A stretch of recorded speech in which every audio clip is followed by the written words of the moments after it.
Coach Barbee. Tony, Cal said on the teleconference yesterday that the recent practices have been especially tough and that he reverted to his UMass days. What can you differentiate the Cal UMass days to the Cal Kentucky days? He needs to revisit his visiting of his UMass days because it wasn't quite close to how he was back then. But no, they've been intense and physical. You know, you're starting fresh. What you did in the non-conference does not matter when you start conference play. It doesn't matter who you play. It doesn't matter the records, the schedules. You throw them out the window when anybody can beat anybody on any night, on any court, home or away. So he just wanted to get these guys back refocused, coming off a good win against Louisville. And now we just wanted to move on to what's ahead of us, and that starts with Missouri. Even if he doesn't quite get there, when Cal starts talking about doing things like he did at UMass, is that when you sense that he is, sort of laser focused, or feels like the team really needs a kick in the? Yeah, and I think it's always been his kind of philosophy that after a win like we had, you don't want to let the guys rest on their laurels and get too comfortable. So he wanted to maintain their attention, as we head into conference play. And I think that was the biggest thing he was trying to get across, that we've got to move on from that last game and now focus on what's ahead and not get carried away with reading our news clipping, so to speak. Tony, how do you think Khalil responded to not playing very much against Louisville, and what do you guys need from him? He's been great, and he's working his tail off. And he's a typical freshman. We've had so many atypical freshmen that people think that's the norm and that's the standard. That those guys that we've had that have come in and produced like they have right away, that's not normal. And he's as talented as those guys. He's just struggling with some areas of the game, and he's working his tail off in the video room, on the practice floor, before and after. So his breakthrough was coming, and his attitude's been great about it too, because we need everybody on this team for us to achieve at a level we think we all can, and he's a big part of that.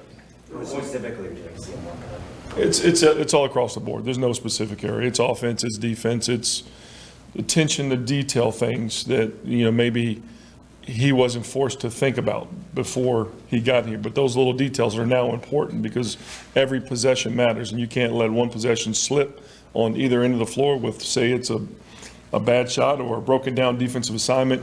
Whatever the case is, you've got to be able to move on to the next play. And so those are some of the things that we're working on with him.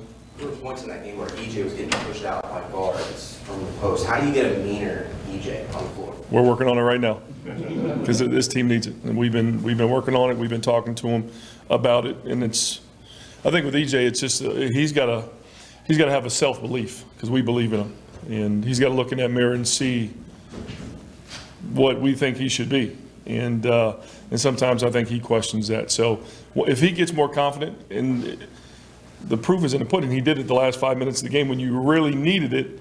He went and did it. He was physical. He reacted. He wouldn't block shots out of nowhere. He defended a guy on the perimeter that was going by him to start the game. And at the end of the game, the guy couldn't get by him. He's capable of it. So that when we look at that, you say it's a confidence deal with EJ. He's got to believe he can do it for the majority of the time he's out there. You see that at the end of the first half of the Utah game. You guys are down 12. He says, "Give me the ball." Hits 3 straight jumpers. At the very end of that game, he dives on the floor for an offensive rebound and gets the timeout. Is it just that in crunch time he stops thinking and it's all instinct, or do you have any feel for why? That could be it. I mean, I just think he's, sometimes doing those things, it's uncomfortable. But you've heard it around here a bunch. You got to be comfortable being uncomfortable, and he likes to play in a comfort zone. And if you stay in a comfort zone, you're never going to grow. Well, for him to grow, he's got to step out of that and do it all the time and do it full time. Tony, when you look at Missouri, what kind of challenges It's a Conzo Martin coach team. I mean, they're going to be physical. They're going to be tough. They're going to be hard-nosed. Obviously, you got the veteran with Tillman back in the middle, who's as big in the physical presence as there is, not just in our conference but in the country. They've got really good guard play, and they've played a really, really hard schedule. So it's going to be a challenge. And I think, Coach has done a good job of keeping the guys' attention this week in between games.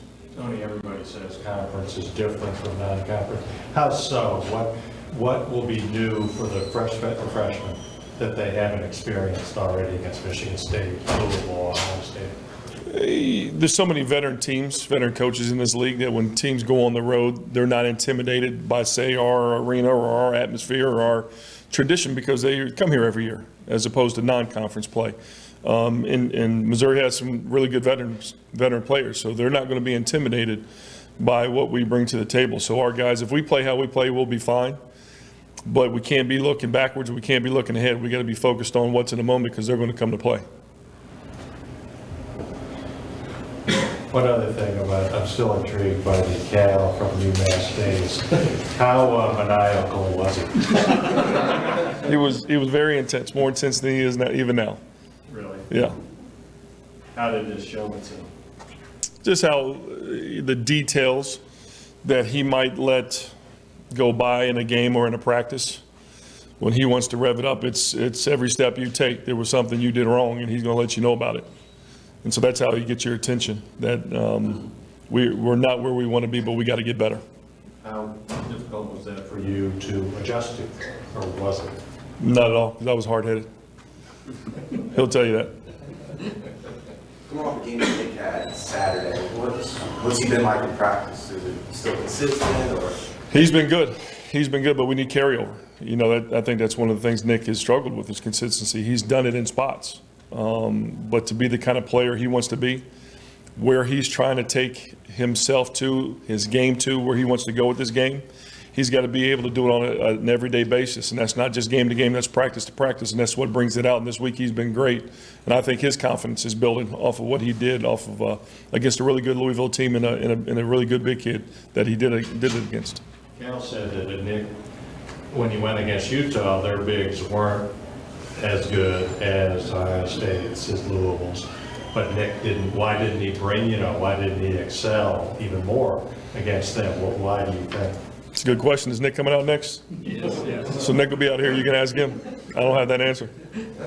Tony, what did Tyrese do against Louisville that maybe he wasn't doing in some of the other games? Made shots. I mean, did it just come down to that? Yeah, he's such a great kid that sometimes he goes with the flow, but that's not the Tyrese this team needs. We need him in attack mode every single game, every single possession. That doesn't necessarily mean he shoots it every time because he is a willing passer. We just need him aggressive to make plays for this team. He seems like a guy who thrives when the spotlight's brightest. Is that just part of the freshman learning process to figure out how to do that all the time? Yeah, that's the consistency we're talking about with freshmen. They come and go, and we've had some atypical freshmen who've been able to maintain that. But this year we've got more normal freshmen that we're trying to help them grow to understand what that means every day. But it comes with the habits that you develop in practice. If you bring it every day in practice, that doesn't mean you're going to play great, maybe in terms of scoring every game, but you're going to be there in terms of the attention to detail. You talked about Stillman.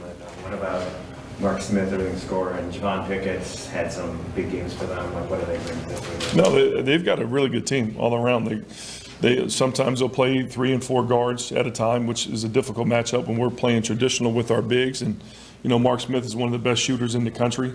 All of their guards attack well off the dribble, so it's going to be a hard matchup. So, we've been watching a lot of tape. We've been working on a lot of things in practice to get ready for Missouri because we know the challenge they bring. Another one on Nick, Tony. He seemed to play with a lot of emotion. We're not quite used to seeing that from him. He's usually kind of stone I agree. the Robert Parrish type out there. But is that something you guys have tried to bring out a little more in him? Yeah, I keep saying the word. I think with Nick too, it's been a confidence deal, and it's why he's more reserved on the court. Doesn't want to step out to put himself out there because now you're accountable to do that every day. And if we can get that Nick, it wasn't us throwing the ball to him every possession. He defended at a high level. He rebounded at a high level. Those offensive rebounds he got in that game were huge. And I think he felt that success, which brought out that emotion. So, with performance, comes a reward. And so we need more big performances like that from him. When you have a guy like that who over 3 years, it's up, it's down, it's a struggle, he doesn't get it right away. You think he breaks through and then he doesn't. As coaches, when you see a guy like that do what he did in a game of that magnitude, like, are you guys high-fiving and hugging each other, you know, afterwards, or texting each other or whatever. We were high-fiving and hugging him is what we were doing. I mean, he's such a beautiful kid. I mean, you want him to babysit your kids. He's that kind of, everybody on campus loves him. But I've always said in this game, you can have an alter ego when you step on that floor. You can be whatever you want to be on that floor, but it can't be a nice guy. And he decided not to be so nice this last game. All right, guys, anything else? Thanks, guys. Thank you. We have Tyrese and Nick on just a few.